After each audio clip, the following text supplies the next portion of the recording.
구약성경 시편 5편입니다. 다윗의 시 인도자를 따라 관악에 맞춘 노래. 여호와여 나의 말에 귀를 기울이사 나의 심정을 헤아려 주소서. 나의 왕 나의 하나님이여 내가 부르짖는 소리를 들으소서. 내가 주께 기도하나이다. 여호와여 아침에 주께서 나의 소리를 들으시리니 아침에 내가 주께 기도하고 바라리이다. 주는 죄악을 기뻐하는 신이 아니시니 악이 주와 함께 머물지 못하며 오만한 자들이 주의 목전에 서지 못하리이다. 주는 모든 행악자를 미워하시며 거짓말하는 자들을 멸망시키시리이다. 여호와께서는 피 흘리기를 즐기는 자와 속이는 자를 싫어하시나이다. 오직 나는 주의 풍성한 사랑을 힘입어 주의 집에 들어가 주를 경외함으로 성전을 향하여 예배하리이다. 여호와여 나의 원수들로 말미암아 주의 의로 나를 인도하시고 주의 길을 내 목전에 곱게 하소서. 그들의 입에 신실함이 없고 그들의 심중이 심히 악하며 그들의 목구멍은 열린 무덤 같고 그들의 혀로는 아첨 하나이다. 하나님이여 그들을 정죄하사 자기 꾀에 빠지게 하시고 그 많은 허물로 말미암아 그들을 쫓아내소서. 그들이 주를 배역함이니이다. 그러나 주께 피하는 모든 사람은 다 기뻐하며 주의 보호로 말미암아 영원히 기뻐 외치고 주의 이름을 사랑하는 자들은 주를 즐거워하리이다. 여호와여 주는 의인에게 복을 주시고 방패로 함같이 은혜로 그를 호위하시리이다. 아멘. 여러분 오늘 십자가 복음 말씀에 피 내이기 말씀이죠. 피채 먹지 마라. 피채 먹으면 안 된다. 그 의미에 대해서 우리가 말씀을 들었는데 피는 무엇입니까? 생명을 의미하는데 생명은 하나님이 살아있으라는 명령이라고 하셨죠. 하나님이 살아있어라. 그래서 저와 여러분이 지금 아직 살아있는 것은 창조주 하나님이 아직도 나로 하여금 너는 살아있어 이렇게 명령을 해주시기 때문에 살아있는 거예요. 아멘. 그래서 피를 먹는다는 건 뭡니까? 우리가 나에게 해를 끼치거나 내가 판단하거나 정죄하거나 하는 모든 해를 끼치는 사람을 판단하거나 정죄하거나 하나님이 살아있으라고 명령한 그 생명에 대해서 내가 손을 대고 해하고 그걸 간섭하고 하는 모든 것이 뭡니까? 피채 먹는 것이고 피를 흘린다라는 거죠. 성경은 피 흘리는 자를 굉장히 싫어합니다. 하나님의 주권을 침해하는 것이고 하나님 여호와를 경외하지 않는 거거든요. 그런데 피채 먹지 않는 레위기에서 말씀하시는 피채 먹지 않는 사람 그리고 피 흘리기를 싫어하는 사람 대표적인 사람이 누구냐면 아브라함과 다윗입니다. 아브라함과 다윗. 특별히 다윗은요 놀랍습니다. 다윗의 생애를 보면 사람들은 자꾸 어떤 세상적인 가치 기준으로 가지고 야 다윗이 이 골리앗을 물맷돌로 물리쳤어. 블레셋을 이겼어. 이런 세상적 업적. 다윗은 이스라엘의 통일 왕국의 첫 번째 왕이야. 이스라엘을 통합한 그런 위대한 왕이야. 이렇게 생각을 하는 거예요. 그러나 성경에서 말하는 다윗의 업적은 그런 것들이 아니에요. 블레셋을 격파하고 이스라엘을 통합시킨 그런 세상적인 업적과 그런 대단함을 드러내기 위해서 성경이 기록된 게 아니라는 거예요. 이스라엘이라는 그 나라는요. 유다와 이스라엘의 지파가 다 통합이 돼도 우리나라 한반도보다 작아요. 경상남북도 정도 땅덩어리밖에 안 돼요. 그러니까 뭐 나폴레옹이라든지 징기스칸이 이룬 업적에 비하면 아무것도 아닌 거죠. 다윗의 업적은. 뭐 하나님이 왜 성경에 다윗을 이렇게 부각을 시키냐면 그런 세상적인 왕이 되었다, 뭐 전쟁에 이겼다라는 것이 아니라 다윗이야말로 지금 우리 용어로 하면 십자가 생활화를 철저하게 한 사람이라는 거예요. 다윗이야말로 예수 그리스도와 온전히 생활 속에서 연합하고자 몸부림쳤고 발부둥친 정말 대표적인 사람이 다윗이고 아브라함인 거예요. 다시 한번 말합니다. 예수님과 동행한 거예요. 예수님과 철저하게 어디서요? 단지 종교적으로 한 것이 아니라 실제 삶 속에서 살아계신 하나님과 예수 그리스도와 철저하게 동행한 사람이 다윗이었고 그것이 삶으로 나타난 증거가 다윗의 생애였다라는 거예요. 그래서 그것이 어떻게 동행했냐? 우리가 다윗의 그 시편이나 모든 기도 속에는 빠짐없이 등장하는 단어가 있는데 그것이 무엇입니까? 성전입니다. 성전. 그런데 다윗은요, 죽기 전까지 성전을 본 적이 없어요. 그때는 성막이 있었죠. 솔로몬에 와서 성전을 지은 거예요. 다윗은 살아생전에 솔로몬이 성전을 지을 수 있도록 성전의 재료들을 마련하고 죽었지. 다윗이 성전을 지어 본 적이 없어요. 그러면 왜 성전을 이렇게 노래하느냐 하면 다윗의 마음속에 항상 무엇이 있습니까? 성전이 있었던 거예요. 성막의 완성형인 성전이 있었는데 다윗의 장막이라고도 표현을 합니다. 많은 또 이 성막과 성전의 공통점이 뭐냐면 예수님의 그리스도의 연세 과정을 말하는 겁니다. 우리가 레위기를 통해서 너무나 잘 알죠. 구약의 5대 제사가 다 그걸 의미해요. 그러니까 우리가 성막의 그 문을 딱 들어가면 성전의 문지방을 넘으면 뭐가 있습니까? 번제단이 있죠. 이 번제단이 의미하는 것은 십자가에서 어린 양 대신 그리스도와 함께 내가 십자가에서 죽는 걸 말하죠. 번제단에서. 그러니까 번제단은 그리스도와 함께 십자가에서 내가 온전히 세상을 떠나는 것이고 죄에 대해서 율법에 대해서 내가 죽는 겁니다. 그러면 번제단을 통과하면 뭐가 있습니까? 성소가 있습니다. 그럼 성소는 뭘 의미합니까? 내가 이제 그리스도와 함께 부활을 의미해요. 그리스도와의 부활. 성소 안에는 떡상이 있는데 오직 하나님만으로 내가 배부르겠다. 등잔대가 있는데 하나님의 영광만을 내가 바라보고 하나님만을 내가 마음으로 담는 거죠. 그죠? 하나님이 나를 통해서 비추시는 거죠. 그리고 분향단이 있는데 오직 하나님만을 내가 추구하는 거예요. 기도라고 합니다. 그러니까 이런 마음의 상태, 떡상과 분향단과 그 다음에 등잔대의 마음 상태가 뭐냐? 내가 그리스도와 함께 내가 부활한 나의 영적 상태라는 거예요. 아멘. 그러면 또 휘장을 지나면은 지성소가 있는데 이 지성소는 뭘 의미합니까? 이제 예수님과 함께 부활 승천해서 하늘 보좌에 내가 앉힌 상태. 이름으로만 존재했던 여호와의 그 이름이 그 지성소 밖에 안에 있어요. 그런데 이 이름으로만 존재했던 여호와의 이름이 실체가 되어가지고 내가 하나님과 함께 하늘에 안침받은 실체 되신 하나님을 마주보고 있는 상태가 지성소의 상태라는 거예요. 그래서 이 성막의 구조, 성전의 구조는 이 번제단과 대표적인 것이 성소와 지성소가 예수 그리스도의 죽음과 부활과 성천과 하늘에 안침받은 그 과정을 한눈에 보기 쉽게 모델 하우스로 이렇게 쫙 보여주는 거예요. 저와 여러분의 마음이 항상 예수님과 동행하려면 이 과정을 내가 그리스도의 연세 과정에 참여해야만이 예수님과 동행할 수 있고 생활 속에서 그리스도와 함께 할 수 있다라는 것을 성전과 성막을 통해서 하나님이 이스라엘 백성에게 계속 실물 계시로 보여주시는 건데 이런 삶을 살았던 대표적인 사람이 누구라고요? 다윗이라는 거예요. 그래서 다윗의 자손 예수 그리스도라고 표현을 하는 거예요.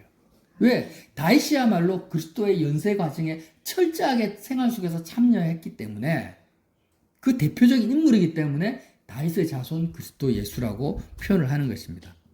자, 다윗은요, 사람들이 이해할 수 없는 것들이 있는데 피 흘리기를 싫어한다는 것은 다시 한번 이야기하자면 피채 먹지 마라 이 의미가 뭡니까? 하나님이 살아있으라고 명령한 그 생명을 내가 건드리지 않는 거예요. 그러면 다윗의 생애 속에서 다윗을 가장 괴롭혔던 대표적인 사람이 누굽니까? 사울이잖아요. 근데 사울은 기름 부음 받은 하나님이 직접 세우신 이스라엘의 왕이에요. 근데 사울이 다윗을 시기 질투해가지고 잡아 죽이려고 수많은 군사를 이끌고 추적을 합니다. 정말 하루 이틀의 일이 아니에요. 그러다가 결국 어떤 일이 벌어집니까? 동굴 속에서 다윗과 사울이 마주하게 됩니다. 그래서 사울은 잠들어 있죠. 근데 다윗이 당장 칼로 바로 사울을 죽일 수 있는데 다윗은 사울을 죽이지 않아요. 죽이지 않고 그 성경에 보면 사울의 그 옷깃 하나를 탁 잘라가지고 가지고 옵니다. 내가 당신 옆에 있었다라는 증거로 말하려고. 근데 성경을 보면 그렇게 사울의 옷깃을 자른 것에 대해서 마음이 찔렸다고 나와요. 그러니까 다윗을 죽인 것, 사울을 죽인 것도 아니고 사울의 옷깃을 잘랐는데 나중에는 그 옷깃에 칼을 댄 것만으로도 다윗이 마음이 찔려, 양심에 찔려가지고 그것 가지고 하나님 앞에 회개하는 거예요. 아, 내가 하나님이 기름 부음 받은 자를 내가 칼을 댔구나. 이거 피 흘리는 거 아니냐, 혹시? 이렇게 두려워하면서 그런 일이 두 번이나 있는데 사울의 칼을 절대 안 냅니다. 그리고 나중에 어떻게 합니까? 결국에는 사울과 요나단이 블레셋에서의 전투에서 죽죠. 죽으면은 이제 드디어 나를 괴롭혔던 그 원수가 죽었으니까 다른 사람 같으면은 잔치를 벌일 건데 사울은 진심으로 애통해하면서 눈물을 흘리고 애가를 짓죠. 애가를. 응? 다윗이 예, 애가를 짓고 그래서 사울의 죽음을 너무나 슬퍼합니다. 진심으로 슬퍼해요. 그러니까 그 사람들이 이해가 안 되는 거예요. 어떻게 자신의 생명을 자신의 일가족까지 다 죽여버리는 다윗을 도와줬던 그 제사장들까지 다 몰살시켜버리잖아요. 사울이. 그런 원수가 죽었는데 어떻게 그렇게 슬퍼할 수 있나? 원수가 눈앞에 있는데 칼을 대지 않을 수가 있나? 다 어떻습니까? 피 흘리지 않는 거예요. 피 흘리지 않습니다. 왜? 하나님이 사울을 살려놨기 때문에 그 하나님의 주권과 하나님의 계획에 전혀 손대지 않고 오직 하나님 아버지의 뜻만이 그대로 이루어지기를 바라는 것이 다윗이 자기의 어떤 권세나 자기의 힘이나 자기의 생각으로 하나님의 그 주권에 침해를 안 하는 거예요. 이게 여호와를 경외한다라는 거예요. 그래서 다윗이 했던 것은 뭐냐? 오늘 나와 있습니다. 아침에 5절 보세요. 여호와여 나의 말에 귀를 기울이사 나의 심정을 헤아려 주셔서 나의 왕 나의 하나님이여. 이게 헛된 말이 아니에요. 다윗은 철저하게 하나님만이 자신의 왕이고 하나님이기 때문에 자기가 생각하고 판단하거나 자기가 누구를 정죄하거나 미워하고 그 판단에 따라서 어떤 실행을 한 사람이 아니에요. 철저하게 그는 기도했습니다. 내가 부르짖는 소리를 들으소서 내가 주께 기도하나이다. 뭘 기도합니까? 여호와여 아침에 주께서 나의 소리를 들으시리니 아침에 내가 주께 기도하고 바라리이다. 이렇게 아침에 눈 뜨자마자 다윗이 부르짖으면서 간절히 기도한 그 기도의 내용이 무엇이냐? 이게 궁금하잖아요. 그 기도의 내용이 무엇입니까? 말씀을 쭉 읽다 보면은 7절이에요. 7절. 오직 이거 하나 기도하는 거예요. 오직 나는 주의 풍성한 사랑을 힘입어. 이 주의 풍성한 사랑을 신약적으로 말하면 독생자 예수 그리스도를 아끼지 아니하시고 십자가에 내어주신 그 아버지의 사랑이에요. 그 주의 사랑을 힘입어 어떻게 합니까? 주의 집에 들어가요. 성전에 들어갑니다. 마음으로 성막에 들어가서 주를 경외함으로 하나님의 있음과 좋음과 주체성, 전능하신가 사랑하신가 주권을 철저하게 의지하는 거예요. 주를 경외함으로 무엇을 향하여? 성전을 향하여 예배한다라는 거예요. 이 다윗이 성전을 향하여 예배한다라는 의미가 다시 말하지만 번제단과 성소와 지성소를 향하는 거예요. 다윗의 마음이 번제단에 참여하고 성소에 들어가고 지성소까지 들어가서 그리스도의 연세 과정에 참여해서 예배한다. 하늘에 계신 하나님 아버지를 마주하는 거예요. 그리스도 예수 안에서 아버지를 마주하는 게 예배입니다. 그래서 하나님 아버지로 내가 배불러지고 아버지로 채워지고 아버지를 직면하면서 그렇게 아버지와 교제하는 그렇게 해달라고 오직 이것만을 아침에 기도한다라는 거예요. 이게 다윗의 기도입니다. 눈 뜨자마자 새벽을 깨우면서 하는 기도가 뭐라고요? 오직 나는 주의 풍성한 사랑을 힘입어 나를 위해서 아끼지 아니하시고 독생자를 내어오신 그 하나님 아버지의 사랑을 힘입어 주의 집에 들어가 예수 그리스도의 연세 과정, 십자가의 죽으심과 부활하심과 하늘에 안침받은 그 성전을 향하여서 내가 그 그리스도의 연세 과정에 참여해서 예배한다. 하늘 계신 아버지를 내가 직면하고 아버지를 대면하는 거예요. 이렇게 해달라고 기도하는 것입니다. 그러면서 그렇게 기도하는 거예요. 보세요. 9절, 8절. 여호와여 나의 원수들로 말미암아 주의 의로 나를 인도하시고 주의 길을 내 목전에 곱게 하소서. 그들의 입에 원수들의 입에는 신실함이 없고 그들의 심중이 심히 악하며 그들의 목구멍은 열린 무덤 같고 그들의 혀로는 아첨하나이다. 그러니까 다윗이 원수들을 정죄하는 것처럼 보이잖아요, 이 기도가. 근데 정죄하는 게 아니에요. 다윗은 한 번도 왕이지만 왕으로서의 어떤 독단적인 무력을 쓴 적이 없어요. 내가 힘이 있다. 그 예를 한번 들어볼게요. 여러분, 다윗이 나중에 사울이 죽고 나서 바로 이스라엘의 통합된 왕이 된 게 아니에요. 어떻게 되냐면 그 아브넬이라는 사울의 장군이 있어요. 아브넬이라는 장군이. 근데 사울의 왕 아들들이 다 죽고 이스보셋이라는 아들이 하나 남아 있습니다. 이스보셋이라는 아주 그냥 능력 없는 아들을 아브넬이라는 사울의 그 장군이 사울 집안을 계속 보존하기 위해서 이스보셋을 이스라엘 지파의 왕으로 세웁니다. 유다 지파 빼고 나머지 11지파의 왕으로 세워버려요. 그러면 아브넬이라는 사람은 어떤 사람이냐? 다윗이 골리앗을 죽이고 나서 이제 장군이 되잖아요. 그때 다윗이 추천해서 사울에게 추천해서 다윗 때문에 장군이 된 사람이 아브넬이에요. 다윗이 추천하지 않으면 사울 집안의 장군이 될 수 없는 사람이에요. 그러면 다윗의 측근이었다라는 거, 아브넬도. 다윗을 향한 하나님의 경륜을 알았어요. 하나님이 결국에는 다윗을 이스라엘 왕으로 세우겠구나. 그리고 다윗이 왕이 되겠구나라는 것을 아주 잘 알았던 다윗 때문에 출세한 사람이 아브넬인데 사울이 죽었으면 어떻게 해야 됩니까? 이제 다윗이 왕으로 다윗에게 빨리 가서 이제 다윗에게 충성을 해야 되잖아요. 근데 다윗을 배신합니다. 배신하고 사울의 아들 이스보셋을 왕으로 세우고 자기가 대리청정을 하는 거예요. 실권을 쥐고 명분을 가지고 이스라엘 11지파의 아주 그냥 장군으로서 사울 다윗과 대치를 하게 되는 거예요. 다윗 입장에서는 굉장히 배은망덕하고 원수가 되는 거죠. 사울의 다음 원수가 사실 아브넬이에요. 그래가지고 이 다윗이 왕이 되고 나서도 바로 이스라엘 통합지파의 왕이 되는 게 아니고 무려 7년 6개월 동안 북이스라엘과 남유다가 이렇게 갈라진 상태로 대치 상태로 수많은 그 희생자들 크고 작은 전쟁이 있으면서 이렇게 대치 상태로 있는 거예요. 그러다가 어떤 사건이 벌어집니까? 아브넬이 다 죽은 사울 왕의 첩과 동침을 하게 돼요.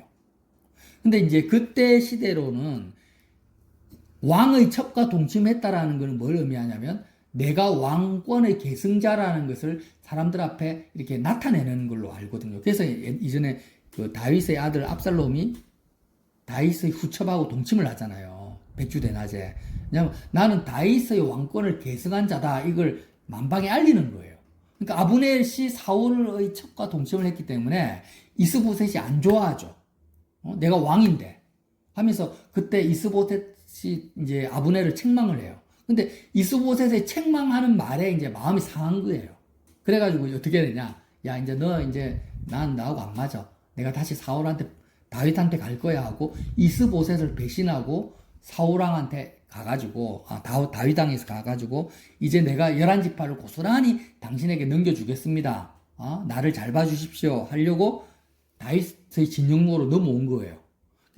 다윗은요 아브넬을 바로 죽여버릴 수도 있어요. 근데 또 안 죽이고 오히려 환대를 합니다. 잔치를 베풀고 축복하면서 보내줘요. 근데 그거를 요압이 참지를 못해요. 다윗의 장군 요압이 쫓아가가지고 아브넬을 죽여버립니다. 그러니까 다윗이 이제 어떻게 합니까? 야, 요압 잘했다 이렇게 하는 게 아니라 요압을 왕이니까 자기 부하잖아요. 그러면 마음에 안 들면 요압을 바로 죽여버리거나 뭐 귀양 보내거나 이러면 되는데 다시 어떻게 하는지 한번 볼까요? 사무엘하 3장 23절 보세요. 이게 하나의 예입니다. 계속 다윗은 이런 식으로 살았던 거예요. 사무엘하 3장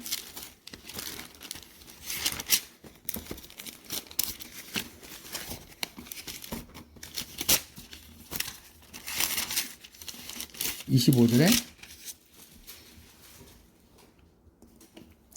요압이 왕에게 나아가 다윗에게 나아가 어찌하심이니까 아브넬이 왕에게 나아왔거늘 어찌하여 그를 보내 잘 가게 하셨나이까. 아니 7년 6개월 동안 당신을 괴롭혔던 그 배은망덕한 아브넬이 왔으면 바로 죽여버려야지 왜 보내줬냐고 요압이 다윗에게 따집니다. 왕도 아시려니와 넬의 아들 아브넬이 온 것은 왕을 속임이라. 그가 왕이 출입하는 것을 알고 왕이 하시는 모든 것을 알려 함이니이다. 결국 유다를 정탐하고 모든 것을 파악해서 결국에는 당신을 공격하려고 온 건데 왜 모르냐 하면서 다윗을 책망해요, 요압이. 이에 요압이 다윗에게서 나와 전령들을 보내 아브넬을 쫓아가게 하였더니 시라 옥물가에서 그를 데리고 돌아왔으나 다윗은 알지 못하였더라. 아브넬이 헤브론으로 돌아오며 요압이 더불어 조용히 말하는 듯 그에게 데리고 성문 안으로 들어가 거기서 배를 찔러 죽이니 이는 자기 동생 아사헬의 피로 말미암이라. 이전에 전쟁에서 아브넬이 아사헬을 죽이기 싫어했는데 아사헬이 계속 추적해서 오니까 어쩔 수 없이 요압의 동생 아사헬을 죽였어요. 거기에 대한 분노를 못 이겨가지고 요압이 아브넬을 죽여버린 거예요. 그래서 이제 이렇게 오니까 28절 그 후에 다윗이 듣고 이르되 넬의 아들 아브넬의 피에 대하여 나와 내 나라는 여호와 앞에 영영이 무죄하니 그 죄가 요압의 머리와 그 아버지의 온 집으로 돌아갈지어다. 또 요압의 집에서 백탁병자나 나병 환자나 지팡이를 의지하는 자나 칼에 죽는 자나 양식이 떨어진 자가 끊어지지 아니할지로다 하니라. 요압과 그의 동생 아비새가 아브넬을 죽인 것은 그가 기브온 전쟁에서 자기 동생 아사헬을 죽인 까닭이었더라. 다윗이 요압과 및 자기와 함께 있는 모든 백성에게 이르되 너희는 옷을 찢고 굵은 배를 띠고 아브넬 앞에서 애도하라 하니라. 다윗 왕이 상여를 따라가 아브넬을 헤브론에 장사하고 아브넬의 무덤에서 왕이 소리를 높여 울고 백성도 다 우니라. 왕이 아브넬을 위하여 애가를 지어 이르되 아브넬의 죽음이 어찌하여 미련한 자의 죽음 같은고 내 손이 결박되지 아니하였고 내 발이 차고에 채이지 아니하였거늘 불의한 자식의 앞에 엎드리는 같이 내가 엎드려졌도다 하매 온 백성이 다시 그를 슬퍼하여 우니라. 석양에 뭇백성이 나와 다윗에게 음식을 권하니 다윗이 맹세하여 이르되 만일 내가 해지기 전에 떡이나 다른 모든 것을 맛보면 하나님이 내게 벌을 위해 벌을 내리심이 마땅하니라 하매 온 백성이 보고 기뻐하며 왕이 무슨 일을 하든지 무리가 다 기뻐하므로 이날이에야 온 백성이 온 이스라엘이 넬의 아들 아브넬을 죽인 것이 왕이 한 것이 아닌 줄을 아니라. 여러분 다윗은요 정말 아브넬의 죽음을 슬퍼했어요. 정말 사울 왕의 죽음을 슬퍼했던 거예요. 나중에는 자기를 배신한 압살롬 아들의 죽음도 슬퍼합니다. 그러니까 다윗은 왕이었는데 요압이라는 자기 부하를 자기 왕의 어떤 힘이나 권세로 징계를 하거나 벌하지 않고 하나님께 기도하는 거예요. 오늘 시편 5편처럼 하나님 당신이 심판하시고 당신이 정죄하시고 당신이 하게 해달라고. 다윗은 자기가 독단적으로 자기의 왕권을 쓰지도 않고 자기 힘을 쓴 적이 한 번도 없어요. 왜요? 다윗은 철저하게 성전 중심의 삶을 살았거든요. 십자가 생활을 했거든요. 항상 마음이 세상을 떠났어요. 한번 생각해 보세요. 다윗은 왕이었고 당장 자기를 괴롭히거나 힘들어하는 사람을 쳐 죽일 수 있는 모든 무력을 다 가지고 있는데도 거기에 손을 안 댔다라는 것은 다윗은요 이 세상의 나라가 자기 나라가 아닌 거예요. 철저하게 예수님과 함께 세상에 대해서 온전히 죽은 자였던 거예요. 어떤 사람을 만나든지 간에 그 사람을 살려놓고 있는 생명을 유지하고 있는 명령하고 있는 하나님 아버지의 명령 앞에 섰던 거예요. 아멘. 이렇게 한번 다윗이 얼마나 철저하게 피를 흘리지 않고 피채 먹지 않고 하나님을 경외한 사람이었던지를 우리가 상상할 수 있습니까? 아니 우리가 텔레비나 뉴스를 보면 얼마나 사람들이 정치를 비판합니까? 여당이 어떻고 야당이 어떻고 대통령이 어떻고 뭐 트럼프가 어떻고 다 그게 피 흘리는 거거든요. 하나님의 주권을 무시하는 거예요. 김정은에 대해서도 그렇게 우리가 막 싫어하고 판단하는 것도 사실은 피 흘리는 죄입니다.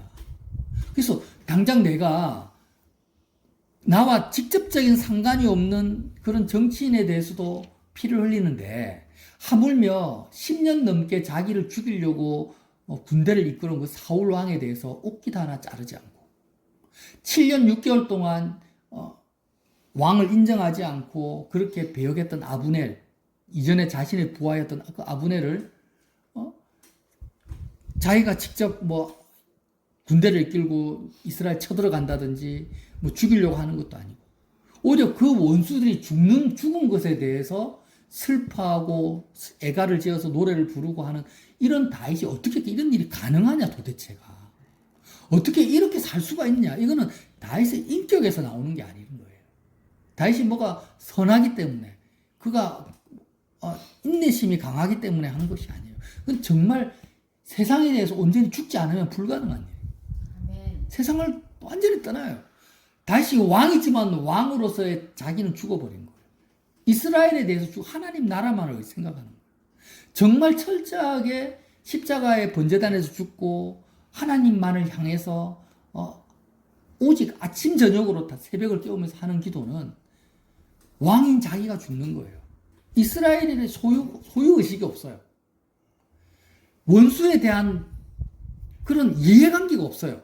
내가 이 땅에서 뭘 소유하고 있다. 내가 왕이다. 저 사람이 나를 해하니까 난 어떻게 반응해야 돼. 하는 모든 것에 대해서 다윗은요. 생각 자체가 없는 거예요. 왜? 그도 인간이니까 얼마나 많은 괴로움들이 왔겠습니까? 피부로 와닿았겠어요. 그지만 그가 아침마다 새벽마다 오직 하나의 기도만 한 거예요. 성전을 향해서 여호와를 경외함으로 주의 풍성한 사랑을 힘입어서 하나님께 예배하겠다. 우리가요 말은 쉽게 해요. 일요일날 이렇게 와가지고 같이 뭐 찬양 부르고 설교 듣고 기도하면 예배한 겁니까? 예배는 그런 게 아니에요. 우리가 정신을 바짝 차려야 돼요. 예배는 그게 아니에요. 예배는요 마음이 세상을 완전히 떠나버려야 돼요. 세상과 내가 완전히 상관이 없어야 돼요. 그게 번제단에서 죽는 거거든요. 이렇게 내가 마음이 세상을 온전히 떠나지 않으면 예배의 첫 단추도 깨매지를 못한 거예요. 그래서 정말 내가 하늘에 계신 아버지를 마주하고 있고 섬기고 있고 대면하고 있는 이 예배의 하나님과의 교제, 이 영역에 들어간다라는 것은 다윗이 자신의 원수가 죽음에 대해서 슬퍼하는 정도의 그런 마음 상태에 이르는 것을 뭐라고 합니까? 하나님과 예배한다라는 증거라는 거예요. 아멘. 다윗이 아브넬을 미워하고 사울을 미워하고 저 원수가 어떻게 빨리 죽었으면 좋겠다. 정말 이렇게 생각하는 것은 예배하는 그런 태도가 아니라는 거예요. 상태가 아니라는 거예요. 그래서 하나님이 이 다윗을 얼마나 다윗이 그 원수 앞에서 이런 상황 앞에서 전쟁 앞에서 예배하는 자인지를 세상과 상관이 없이 사는 자인지를 자기가 가지고 있는 왕권이나 실권을 쓰지 않고 오직 세상에서 부딪히는 모든 문제를 하나님의 주권 앞에 고스란히 가지고 나와서 하나님 앞에 다 토설하고 하나님의 주권에 맡기고 자기는 하나님께만 온전히 마음을 들인 자인지를 실제 보여주는 사건들이 뭡니까? 사무엘 상하 말씀이고 시편에 기록된 다윗의 기도였던 거예요. 여러분 우리가 다윗의 자손 예수 그리스도라는 이 말을 왜 다윗이 그리스도의 조상이 되었는가? 다윗의 시편이 왜 이렇게 많이 기록되었는가? 왜 다윗의 일대기를 객관적으로 기록한 사무엘 상하 역대 상하 말씀 이렇게 쭉 연결되잖아요. 이런 것에 대한 그 가치가 어디에 있는지를 보라는 거예요. 그러면서 하나님이 보시는 관점은 우리의 삶을 볼 때도 똑같이 보시는 거예요. 네가 이 세상에서 무엇을 이루었느냐 성취했냐를 보지 않아요. 너의 삶 속에서 다윗처럼 네가 많은 사람들을 만날 거야. 너에게 해를 끼치고 너와 이해관계를 맺는 직장 속에서 너의 이해관계를 맺는 그런 부하 직원이나 상사나 사장들이 있잖아요. 가정에서 자녀들이 있고 부부관계가 있고 자식들의 관계가 있잖아요. 이 땅에서 많은 이해관계를 부딪힐 거야 다윗처럼. 근데 너는 다윗과 같이 사냐라는 거예요. 너는 정말 다윗과 같이 그렇게 세상을 온전히 떠나서 하나님 아버지의 그 주권을 경외함으로 다윗의 마음, 아버지의 마음에 참여해서 다윗과 같은 반응이 너의 삶 속에 나타나냐라는 거예요. 그렇게 나타나지 않는다면은 너는 가치 없는 삶을 사는 거예요. 세상적으로 많은 것을 이룬다 할지라도. 하지만 세상 사람들이 보기에 정말 아무것도 아닌 것처럼 보인다 할지라도 내가 정말 철저하게 십자가의 연쇄 과정에 참여해서 마음이 성전을 향해서 하나님을 예배하고 있는 삶을 산다면 하나님 보시기에 너는 정말 그리스도에게 속한 자이고 다윗과 같은 존재라는 거예요. 이해가 되십니까? 하나님이 사람을 보시는 관점과 그 가치 기준을 우리가 다윗의 생애를 통해서 다윗은 왕이지만 왕이 아닌 거예요. 그걸 보라는 거예요. 거지 나사로라 할지라도 다윗이라 할지라도 하나님은 사람의 외모를 보지 않습니다. 외모를 보지 않고 뭘 봅니까? 중심을 봐요. 근데 어떤 중심을 봅니까? 얼마나 십자가의 연쇄 과정에 참여하는지를 보는 거예요. 성전과 성막 중심의 예배 생활을 하는지를 보는 거예요. 그래서요, 저와 여러분이 이걸 보자고요. 다윗의 이 시편 고백을 통해서 정말 피 흘리지 않고, 한 방울의 피도 흘리지 않고,